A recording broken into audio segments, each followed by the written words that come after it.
And welcome back. Today we're talking about section 7.5, constrained optimization. This is the method of Lagrange multipliers. In this second video, we're going to be tackling this second learning objective, use the method of Lagrange multipliers in a number of applied problems. In this case, that number is 1, but we'll have another in the second video. So that's our learning objective. Technically, this is still using that procedure for locating points on a graph where constrained max or min could occur. So we'll jump in, I'll head down to our word problem and take a look. So we're using labor and capital to produce an item. So this is, for those familiar with the terminology, the Cobb-Douglas formula is what we're up against here. That isn't requisite information, but it's a nice historical tidbit. So we're going to claim that this many items are made every hour. That depends on our distribution of labor and of capital. So our units on X will be our labor units, worker hours. Our units on Y will be in just regular old dollars of capital. So this could be machinery that we're using, raw materials, etc. We're going to set down that our labor costs $16 for every worker hour. And then we've got a budget. We've only got $1,600 that we can spend basically between these two factors of production, labor and capital. And our goal is to figure out what combination of labor and capital will maximize hourly production. So just thinking more broadly, obviously we're in section 7.5, but one thing to consider is that this isn't exactly a 7.3 question, even though it's got this kind of key indicator that we're trying to maximize something. So that does sound like 7.3, where we're finding largest or smallest value of some function of two variables. But in particular, the fact that we're actually limiting ourselves to just a particular set of x and y values. So once we introduce this idea that there's a constraint of some kind, that's when we're headed into 7.5 territory. So by itself, this notion of maximizing would put us into 7.3. That combined with the restriction on x's and y's puts us in 7.5. So the way we're supposed to build this primarily is we're supposed to start with the function we want to maximize. Fortunately, that was the production thing they gave us. And then we use the constraint, although in this case the constraint wasn't handed straight out to us. So we have to kind of build this a little bit. So they tell us that we're spending $16 per worker hour. That means that our labor, this is basically the cost of labor. And everything in this setup is sort of being structured in terms of money. Fortunately, the capital is already kind of in that realm. It's already structured in terms of dollars. So this labor value, we want labor and capital together to be $1,600. But because labor isn't, we had to structure it in terms of dollars first. We have 16 times however many worker hours there are. So our labor ends up looking like 16x in terms of money, and our capital ends up already in terms of money, so we didn't have to make any adjustments. But this is great because it gives us our constraint equation. In terms of notation from the book, this is basically our g of x comma y.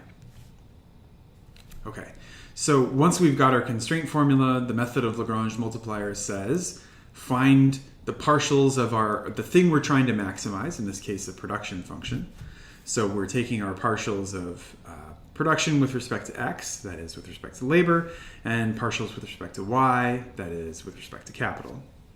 So our constant out front, this is basically the product of the 4 that was already there and then the 0.2 that came down as we did our power rule on x.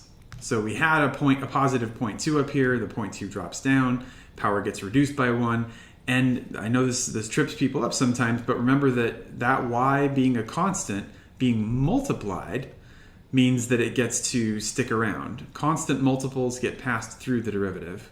So it's not that it disappears, it just stays multiplied to this result. When we do production with respect to y, the reverse is true. Now this x thing is the constant, at least as far as that derivative is concerned. And so all of the action is with power rule on this y term. So we end up with the 3.2 is basically this term out in front, looks like the 4 that we started out with in our production function times 0.8 that got brought down because of this power rule on y. So it was at an exponent of 0.8, reduced by 1, and we're down in negative territory. So our two partials we're supposed to take and set proportional, not exactly equal to, but proportional to the partials of our constraint equation. So on the left side here, there's our piece of x, here's our piece of y, and then the things that we're trying to do, we're trying to set them proportional to, so some constant times, and here's g sub x. Remember that our constraint equation looked like 16x plus y equals 1600. This piece is the g of x comma y. So when we take that, take its derivative with respect to x, we're just going to have this constant 16 survive. Here the constant 1 will make it out because the derivative of this with respect to y would just be 1. Everything else is 0.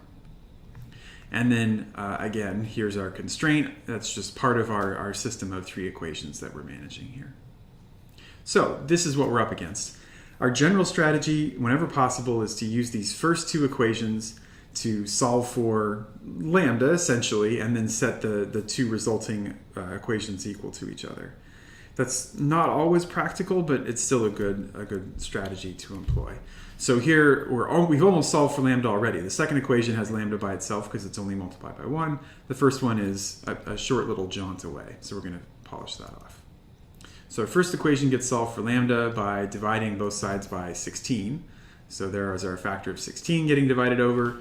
0.8 divided by 16 gives us this 0.05 term. So a little bit of arithmetic later. And so we've solved for lambda. And now that we've done that for both equations, we can take them and set the first 2 equal to each other. So this is just a restatement of our first equation. There it is, set equal to equation number 2. So right here, both instances, this was just that top equation in our system. This is the new one we just solved for. So we're setting these 2 things equal to one another. You'll notice now that the lambda's gone, we have an equation in terms of y's and x's. That's a pretty solid place to be because our best hope for solving these first 2 equations is that we'll end up with some relationship between x and y. Something that looks like y equals some stuff with x's or x equals some stuff with y's in it. And then the closer will bring in the constraint equation to finish all this off and actually get a number for x or for y. And then we're pretty much done. So just repeating that equation and then moving stuff around, we could solve for either x or y. I picked x because our exponents could stay positive if we pull all those terms to the left side.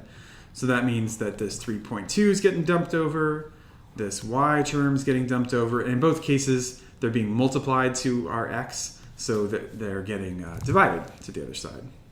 So then what we ought to be looking at is an equation that just has x's on the left once we pull this guy over as well. So it just looks like we're sort of playing some kind of missile game here. But if we divide all those terms, we end up with 0.8 being added to this exponent, which is great because that's really just equal to 1. And the same thing is true on our y side. We've got all this exponent stuff. Once we put our y to the 0.8 together with this y to the 0.2, remember, if we divide by a term with a negative exponent, this negative is going to flip over. So it's like adding 0.2. But same thing happens here. We're going to get a 1 for that exponent. So we'll take this, we'll combine it with the constraint equation, and finally get ourselves an actual value for one of these variables. It turns out that 0.05 divided by 3.2 is this horrifying decimal. I held on to all those decimal points because once we multiply by 16, it actually comes out to be something pretty nice. So I wanted to hold on to that precise value. And then finally, we are taking this 1.25 and dividing over. So just to revisit that again, we are taking this whole expression, this guy, and replacing x with it, because that's what x is equal to. X to the first power equals all this junk, so we're just replacing it. 0.05 over 3.2 is this decimal. This is y to the first. So this is fantastic. We've got ourselves an actual value for y. Now all we have to do is go back and get ourselves a value for x using that constraint equation again. So we'll go back to our 16x plus y. We'll solve it for x. So most importantly, we'll subtract the y over. We'll divide this 16 off. We just found the value at which this maximum production occurs for y. We found this 1280. So there's that replacement, and then we get a nice tidy 20. So our conclusion is $1,280 of capital and 20 worker hours would maximize production. We'll be back in the next video for another word problem. I know how much you love those. And the last topic for the section. See you soon.